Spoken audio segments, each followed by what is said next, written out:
Hey Astros fans, welcome to today's edition of Extra Innings, the Astros Fans UK next day recap on Astros ball games. Game 145, Astros 3, Blue Jays 4, losing in 10 innings. Let's get right into the key talking points from a devastating blown save in a huge game to lose the series opener in Toronto with 3 up, 3 down. 3 up, leading off AJ Blue Ball. After the shock of Luis Garcia's sudden early departure, Blue Ball was called upon with the imperative task of getting us into the ball game far enough for the rest of our bullpen to take over. And he did so quite brilliantly. Blue Ball pitched 3 1/3 innings of dominant hitless baseball, picking up 4 strikeouts and giving up just 1 walk on account he inherited from Garcia. Blue Ball is really looking like the part as a major leaguer now, and the future is bright for him. Up second, Yordan Alvarez and Yainer Diaz. The big man and Yainer both had impressive 3-hit games, with Yordan continuing his amazing and consistent form since returning from injury with 3 hits the other way to left, while Yainer drove in a run in the 6th to make it 3-0. Up third, Carlos Correa. It was the perfect start to the game as Correa crushed a 2-run homer over centre field in the top of the first to put us up 2-0, delivering the big blow after a high-quality at-bat. Correa also drew a walk later on, but unfortunately we would fail to significantly add to those 2 runs for the rest of the game. 3 down, first out, Bryan Abreu. It was a disastrous night for Abreu, with El Missile Relámpago fizzling out horribly in the bottom of the 9th when tasked with protecting a 2-run lead to deliver a save versus the Blue Jays' 5, 6 and 7 hitters. Abreu gave up a criminal leadoff walk to set the tone, and despite getting an out would then give up a hit and another walk to load the bases before melting in the moment by allowing a game-tying 2 RBI hit that made it 3-3.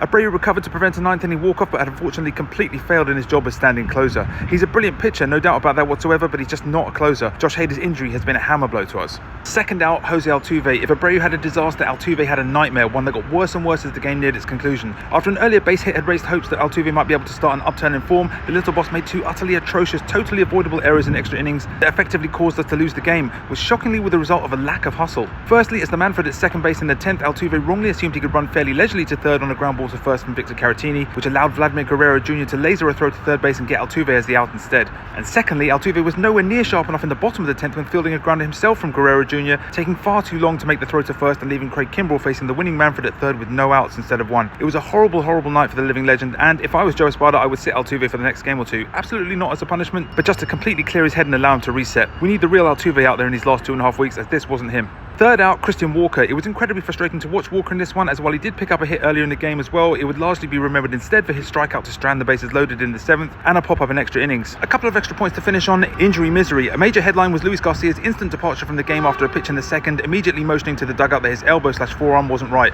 After 2 years out with injury, for this to happen to the hugely likeable Garcia is absolutely devastating. Thoughts with him, and you're worried that this might even be the end of his career. And picking up the pieces. Unquestionably the most brutal loss of the season, a game we had fought so hard to win, only for our offensive failures going 2 for 11 with runners in scoring position to be horribly punished in a 9th inning meltdown before an extra innings Manfred failure. In a tight division race, that's a catastrophic defeat. With the loss, we dropped to 78 and 67, and our lead at the top of the AL West reduces now to just 1 game. That's it for today's extra innings. The next day recap. Let me know your takes on the loss in the comments. Make sure you're following at AstrosFansUK on all platforms, and I'll catch you tomorrow for the next edition of Extra Innings. Go Stros!